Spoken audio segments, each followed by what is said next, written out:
What's up? It's your boy Gray Haas. Hey, if you want access to the entire back catalog of Mega, that's ad-free listening as well as the behind-the-scenes podcast, well, you'll head on over to mega.supercast.com. That's how we make this whole thing work, so go and check it out. Why not? Give it a free trial. It might be fun. You'll like it. Do it. Try it. Wow. Oh yeah, the link is in the show notes. Mega is an improvised satire from the staff of a fictional megachurch. We are here, the Lord, we are here, and we're ready to podcast. Hiya, I'm Hallie Labont, and this is Mega, coming to you from Twin Hills Community Church, where every single week we're giving our Mega Church a tiny family feel. We love to introduce you to members of our church staff, people from our community, and I always find it to be a treat and a treasure. And per usual, I'm joined by my co-host. He's the youth pastor for our high school ministry called Climax. Please welcome Gray Haas. I pity the fools because Christ, he rules. Hallie, how are you? Oh, isn't that the truth? Wow. Starting out with a good shot of the truth. Well, I'm very excited about our guest today because just like Jesus had victory over the grave, our guest today is bringing a little victory to the grave site, so to speak. Part of our bereavement team from the Gravesite Glow Up Ministry. It's Dan Krubox. How you doing today, Dan? I'm doing well. Thank you, guys. Thanks so much for having me. Good to be here. Dan, usually when we see you, you are helping those who have just lost someone find a way to really, how would you say, send off that loved one in a way that is memorable. And I mean, tell us a little bit about what you're up to with these graveside glow-ups. When I think of graves, I think of scars. Emotional scars on our hearts for those that we've lost, and physical scars on the earth when we literally dig a scar and put a body in it to heal the scar, right? And so my job is to decorate the scar, bespoke the scar. I make sure people's grave sites not only reflect who they were, but what they wish the world to be. What an incredible That is awesome. metaphor. Thank you. Wow, was that a metaphor? That's cool. This is so exciting because I know that a lot of people are afraid of things having to do with death. You know, it's a hard conversation. You're worried about what to say. Grief is one of the worst emotions on the emotional color wheel, and we just really dread it, except for me, because, you know, Jesus Christ promises us that death is not the end for us. And so I kind of look at graveyards as, you know, it's a little bit of a party. I read the gravestone and I say, look at this person who's dancing at the feet of God right now up there in the arms of Jesus Christ. Absolutely. I walk by a cemetery and I say, well, there's 1,000 people I'm jealous of. Right? Yeah. We're here waiting for love Jesus that. to come back. They're being proactive saying, I'm going to him. I Yes. know. Death is kind of a compliment from God. He's saying, you know what? I need you with me now. I want you here. I want you here. He chose you for his team. That's right. It's right. And when people are chosen, you know, when you get the call to be in the game, as it were, you got to be ready to go. And it, you know, sometimes, of course, it's sad when, well, of course, if it's a baby or something, but sometimes you need a point guard. Absolutely. We are all traveling salesmen, and sometimes he says, hey, come back to the home office, and that's a good thing. Yes. Yep. Well, I did want to ask, I mean, some of the, you know, we don't have a full cemetery here at Twin Hills, as many people know, because, I mean, I do think that cemeteries are a waste of space a lot of times because we have so many outbuildings and annexes, but we do have a few very nice grave sites here, a few mausoleums here on campus that are kind of the more VIP folks. And I know that you have done a lot of work on, you know, the type of customers that are going to come for a VIP sort of gravesite experience. Oh, I am always recruiting. I am always on the recruiting trail. I think of it more as a sort of a ground of fame more than a cemetery, because it's just the best of the best. And people always ask me, Dan, how do I get in to sort of that VIP cemetery area? And I say, well, 1, be better than the people that are already there, or 3, pay more, you know? Yeah. And do people get switched out ever? A lot. monthly, I would say, if you pay more than someone who, and this is including inflation, if you pay more than someone who's in the ground, we will dig them up and we'll put you there. Okay. Wow. Because I did see, and you'll do theme style grave sites too, because every few weeks when I see something go in, I mean, I've seen one that was kind of Men in Black. I saw an Avatar one, I thought. Yes, from the third Avatar. Yes. And so you're going off what people, most love and how they want to be remembered? Yes. So you'll usually tell me, or I'll put it in your people, put it in your will, put in your will what you want your gravesite theme to be, because it's so hard to, I'm going through journals sometimes, or family members will tell me, and depending on the budget, yeah, we will go hog wild on that theme. I love it. And yeah, the Avatar one I'm really, really proud of, because we got a real Avatar body to be standing at. That's a taxidermied actual Avatar body. Really? Wow.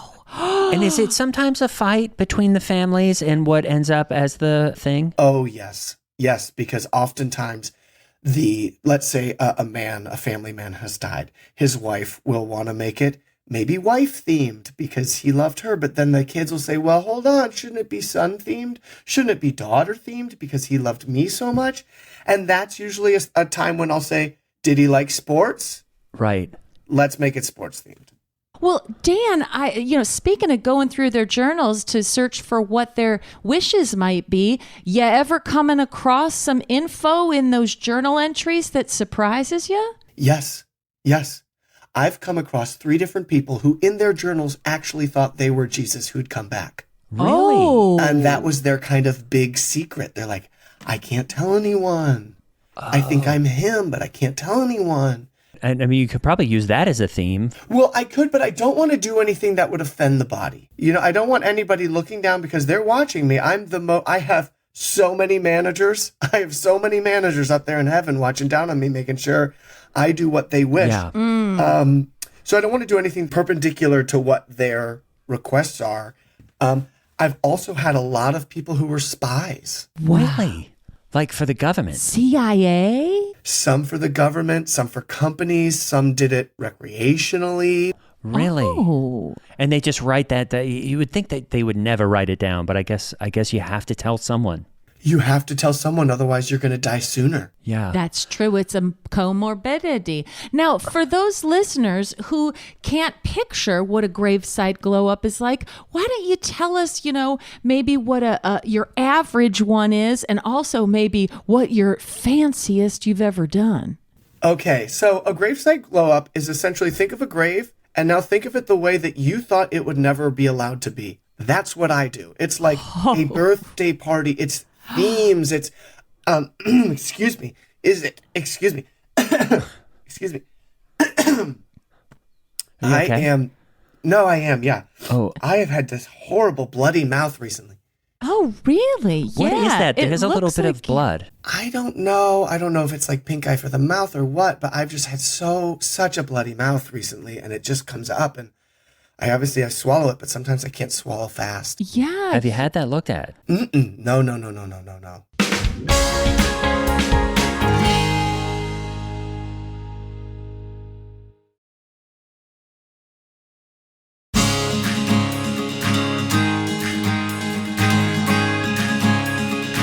Right now, it's kind of like collecting between your teeth, and it looks like these dark, kind of Halloween teeth. Yes. Oh, and I have Invisalign. So a lot of times the Invisalign will sort of catch it. Oh, and you have it in right now. Yeah, and then I'm smiling and it's squirting out, and I have to say, no, it's a medical thing. It's a medical thing. Oh my gosh. This is like when you have a hangnail and you got to slice a bunch of lemons up. Hallie. Yes. Anyway, what we were saying about the gravesite. Oh, the glow ups. The glow up. Yes. So maybe it's a reverse grave where the body's on top and the dirt's below, and the gravestone goes down. Oh. Wow. Maybe it's a perpendicular one, so someone's standing there. Maybe I've done a lot of this recently. It's almost gauche at this point. I'll do an animatronic one where the person is taxidermied but animatronic, so they're sort of, hi. Oh, they're welcoming Welcome to you. my grave. Oh, amazing. Wow. And then, as you had mentioned earlier, there's a lot of IP stuff, which is very expensive. But if you want to go Disney, I just say, save for it because Disney is not doing a discount for little old me. Oh, at least you're doing it legally. I mean, you don't want a second-rate, you don't want some kind of pirated IP for your gravesite. But speaking of pirates, that might be a fun one. Pirates of the Caribbean would be a fun grave glow up. I did. Yes. You did one? Well, I did a Kraken one. Oh, wow. I think it would be so cool to see that Jack Sparrow, because that's a handsome actor. If you had like a wax, what's his name, Jack I think, Sparrow? isn't that Keanu Reeves? Oh, yeah. He's so handsome. Yeah. If you had a wax Keanu at your grave, I mean, that would be a hit. Oh, people be visiting your grave instead of their loved ones. Yeah, I that's love true. it. That's true. Well, it is a good question of, what I'll go back to, which is the greatest piece of IP ever created, and that is the Bible. Yep. And you have done some amazing biblical ones, and I've even thought, what is a tasteful way that you can incorporate Jesus and Christ specifically into a gravesite glow up? Because I remember I had an uncle, Nevis, who actually, he did this kind of before his time. He said, I want a Jesus-themed burial, and we all got to the cemetery and there was just a hole there. We looked down in and it said, I'm not here. And then 3 days later, he actually he had faked his own death. But that was very fun, and I thought a respectful way to incorporate Christ into a gravesite. Yeah. I love that. Yes, you're honoring Christ when you do that. It's not derivative. You're not doing a parody or a spoof. You're honoring it. I love that. Yeah. And unfortunately, a day after that, he was cut in half, which had nothing to do with the gravesite glow up, obviously, but, cut in half, also kind of biblical when you think about it. Oh, and did he die? Not that time either. No, not that time Thank either. goodness. Yeah. So because I do just want people to remember, you can always use that original OG IP, is what I'm always telling my kids. Go for the Bible. Yes. Yet we do a wonderful Christ package where it is a coffin on water. We say it's called a coffin on water, and we will put a coffin, and it looks as if it's walking on water like he did. So it's floating. Oh, like a Viking death. No, it's not. It's coffin on water. Sort of like a Viking death. Okay. Yeah. Okay. I didn't even think of that. Yeah. Well, That's still cool. floating. Okay. No. It's not like a boat. It's Okay. like it's like wood. Okay, I'm It's sort of seeing airtight that. wood, Okay. and it's walking, but standing on water. But it's still flat on the bottom. Yeah. Okay. Well, it's got sometimes just for the water, it's got a little bit of a bulge at the bottom of it. Well, yeah, sure, but I would call that floating, basically, right? I would have to refer back to the Bible, but I don't think that's what it is. But it might also be a tomato thing, just a pronunciation way that we're saying it. And anyway, floating walking coffin, that is, wow, that's great. That just made me think, for the first time in my life, I wonder if Jesus was actually unable to swim because of his ability to walk on water. He wouldn't be able to get under there. I mean, when John the Baptist baptized Jesus, he must have had to really hold him under there, because Jesus was probably just shooting right back up like he's a blow up toy. That's a great, because to him, it's a floor. That's right. So you try to baptize someone in a floor, they're going to get a concussion just slamming their head against the floor. That's right. Yeah, do we think that the water was like a solid thing for Jesus, I guess? How else could he walk on it, right? I know. It's more Yeah. like ice or something. It's like the way the bird's wings treat the air. They're pushing off it like it's solid. Same thing with Jesus and water. Same thing with Peter when Peter stepped out of the boat. So we'll use that sort of stuff for the graves. That's great. See, Well, this isn't This is great. I mean, I did want to ask you, how does one get interested in this line of work? Yeah. Because is it a preoccupation with death from an early age, or were you coming at it from a totally different career? Because you've only been with us for I guess a couple of years now. It came at it from a totally different angle. When I was a kid, everyone that I loved died. Okay. And I was an orphan. Oh. And Wow. I was very afraid of the government, very skeptical of the government and institutions like that, which I think I don't have to explain. So I went and I lived in a graveyard. Oh Really? my gosh, this is like a movie. It is like that old book, The Graveyard Children, was one of my Yes. favorites. Oh, my story of my life. Speaking of stolen IP, yeah. And so the bodies they raised me. And so, what do you do out there in the graveyard just when you're raising yourself in a graveyard? I mean, are all the stories true? Are you eating, are you cooking beans right out of the tin? Are you making friends with the headstones? Are you, singing songs to keep yourself company at night? What's it like? Befriending snails? Oh, you have watched the documentary that I didn't know existed. All of the above. Yes. A lot of my whole wedding party, a lot of them were snails.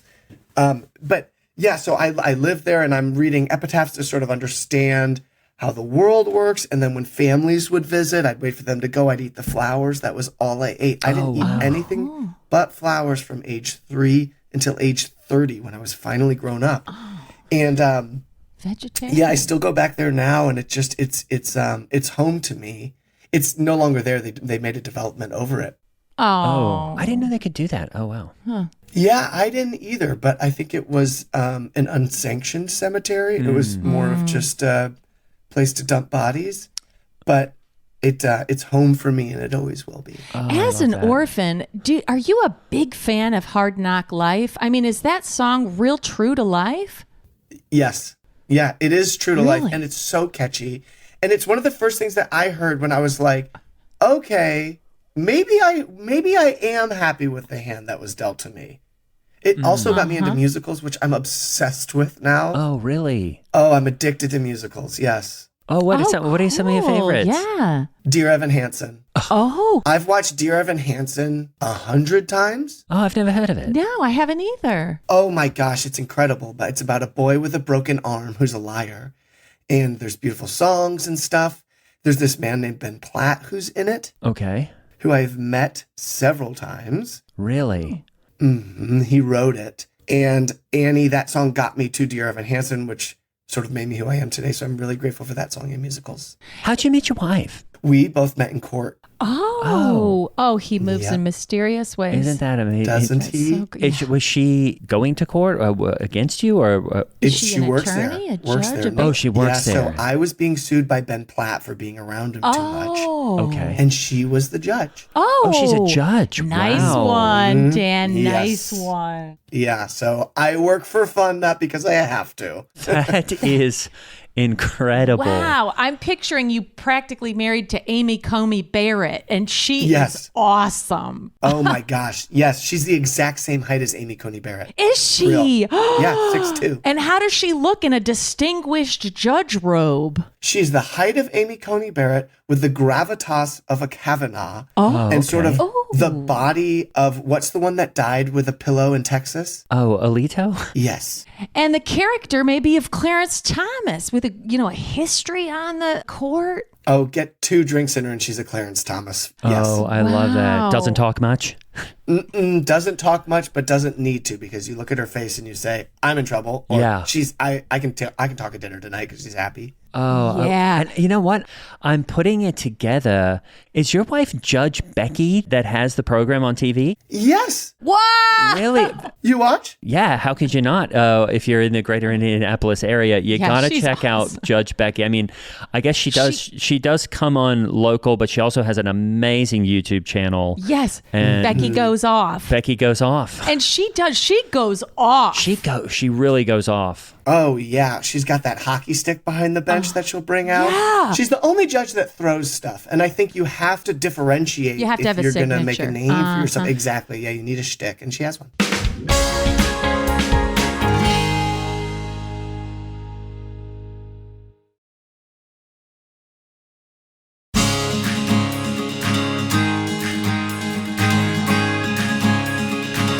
She is allowed to live stream, because those are real court cases as far as I can tell, and she just turns her phone on, and so she's live streaming them from the bench, and those go out both locally and over YouTube. They're so funny. I love the hilarious. remixes too. Oh, I love when the guys remix it. Oh, it's so great, and she's starting to do that now herself because she has AI. She got AI. Oh, she got AI. Okay. Yeah. Oh, well, I feel like it's important for Christians to take hockey back. I feel like the homosexuals have really gotten their claws into hockey. How did they do that? I know. Well, it's because they all have long nails. Yes. Mm-hmm.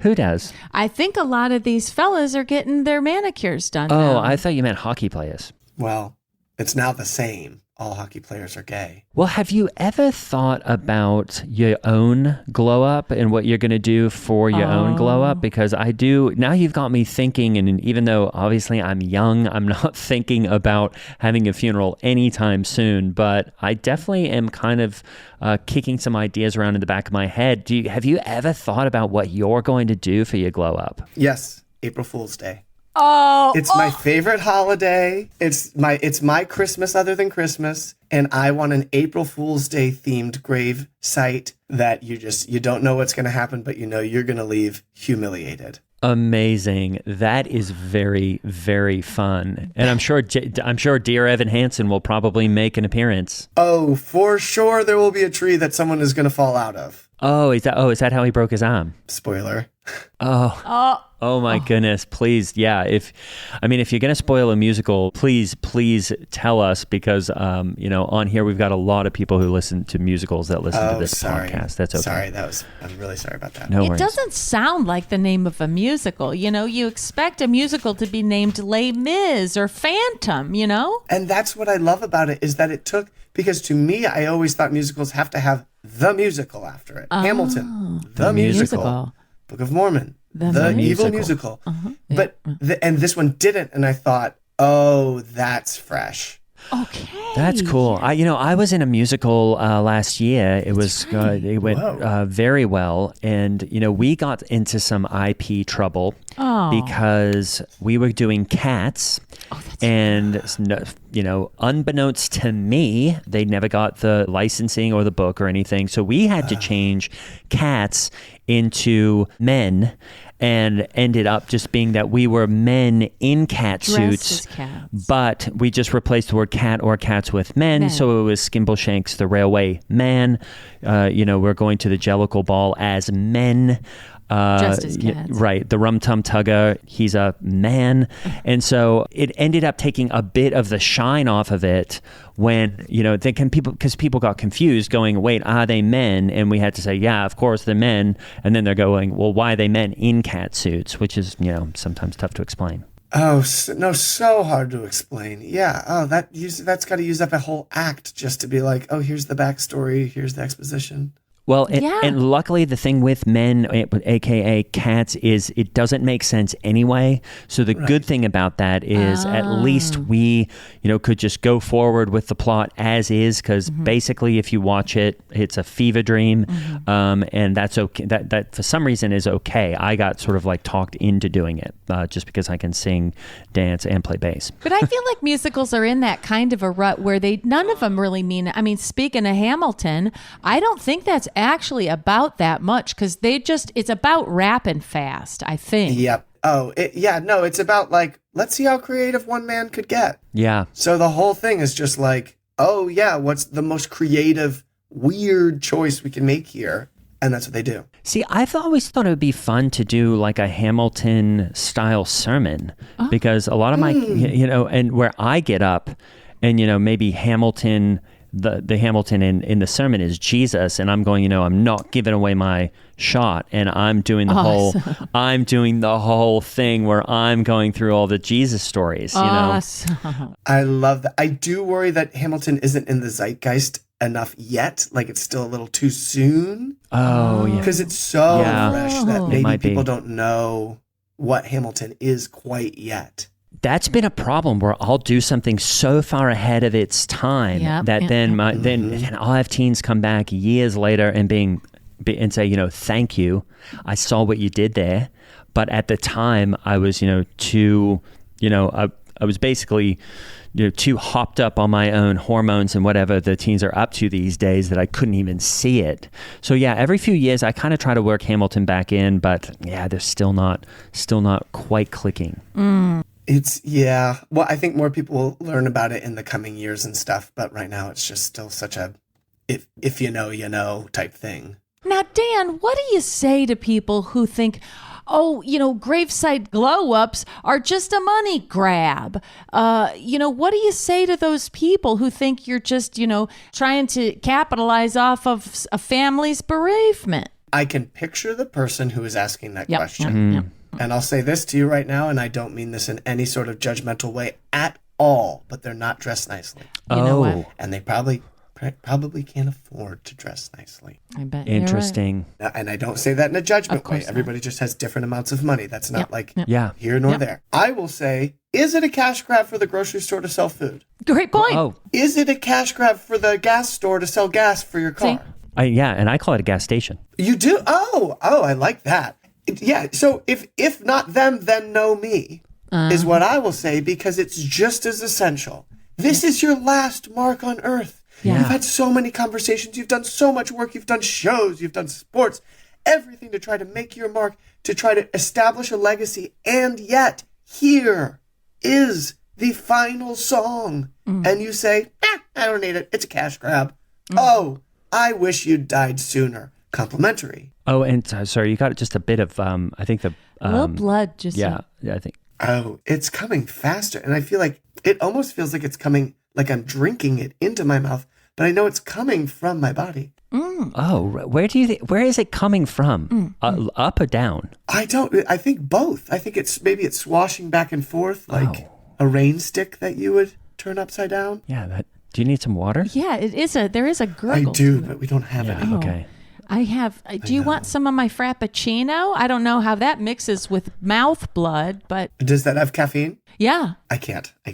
Oh, Really? What does it do? I get so angry. really? Yeah. It just does something with, I don't know if it's the caffeine berries or what, but it does something with my brain where I'll just be so angry and I'll sort of come to on the highway or something like that. And I'll be like, why am I punching this car? What happened? And then I'll go back and I'll be like, I had matcha or, whatever caffeine.